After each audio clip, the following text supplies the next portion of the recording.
दहेज उत्पीड़न का एक मुकदमा दर्ज करवाया था। इनका कहना यह है कि इनके परिवार द्वारा मोहित के परिवार को दहेज में 8 लाख रुपए का सामान और 12 लाख रुपए कैश में दिया गया था और शादी के 6 महीने बाद ही मोहित ने और दहेज की मांग की और इन्हें प्रताड़ित करना शुरू कर दिया। तुम कुछ कहना चाहती हो? मुझे न्याय चाहिए। हम थक गए हैं इस कोर्ट के चक्कर लगाते लगाते। हमारी कोई सुनवाई ही नहीं हो रही है। आप भूल रही हैं रचना जी, आपके पति 1.5 साल से जेल में है। आपसे कहीं ज्यादा परेशानी ये इंसान झेल रहा है। अपराधियों को जेल में ही होना चाहिए।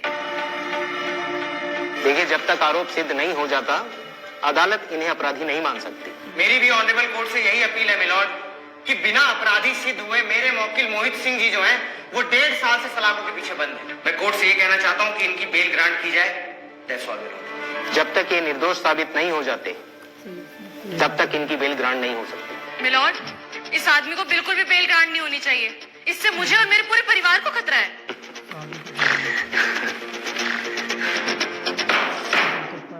Order order. तुम जानते हो तुम्हारी हंसी को कोर्ट की तौहीन समझा जा सकता है। जज साहब, पिछले 1.5 साल से जेल में बैठे बैठे मैं बस रोया ही हूँ और अब मेरे आंसू सूख गए। मुझे अब बस हंसी आती है। हमें भी बता दीजिए किस बात पर हंसी आती है आपको? आपकी कानून व्यवस्था पर, कानून की इस एक तरफा धारा पर, केस को लड़ने के इस तरीके पर, अपनी किस्मत पर। और ये औरत, मुझे इस पर हंसी आती जज साहब, जो कभी मेरी बीवी थी। जज साहब, जिस दिन इन्होंने और इनके घर वालों ने मुझ पर दहेज का और मारपीट का आरोप लगाया था ना, 1 मिनट नहीं लगा था सर। पुलिस ने मेरे घर के सारे बालिग सदस्यों को उठाकर थाने में बंद कर दिया था। बहुत बढ़िया। लेकिन बस मेरा इतना सा सवाल है, क्या किसी ने ये जानने की कोशिश करी कि जिन 20 लाख के दहेज की इन्होंने बात की वो मेरे घर में या मेरे अकाउंट में मिला?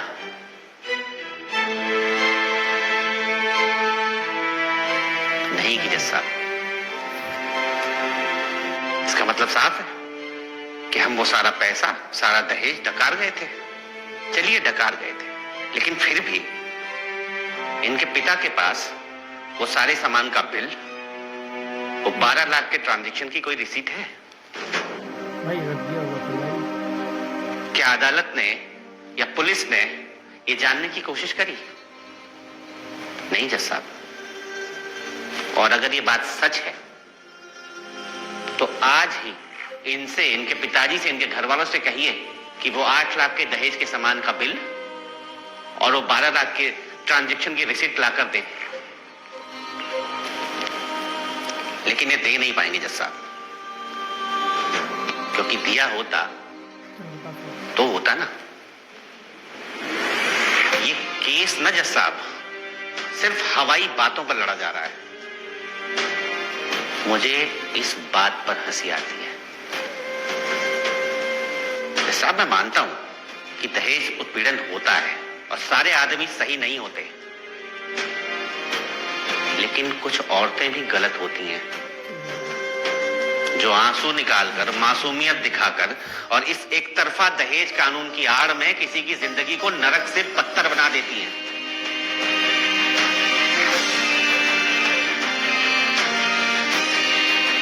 पिछले 1.5 साल से मैं जेल के अंदर हूं जज साहब। कैसा कानून है आपका?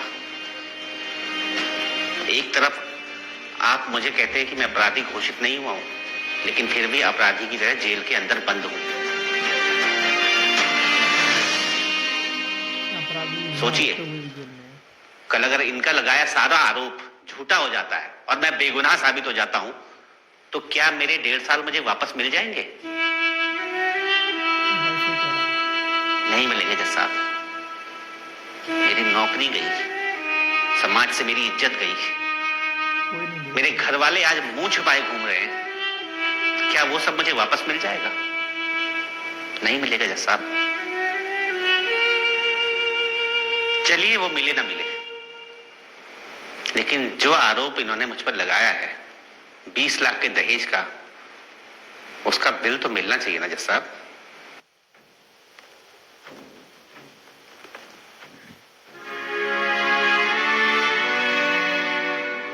अदालत रचना और उनके परिवार को निर्देश देती है कि अगली तारीख तक दहेज के 20 लाख रुपयों का हिसाब उन्हें कोर्ट में पेश करना होगा,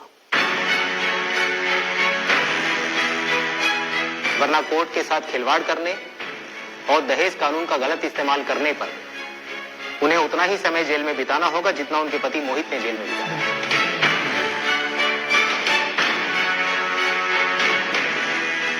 मोहित की जमानत याचिका मंजूर की जाए।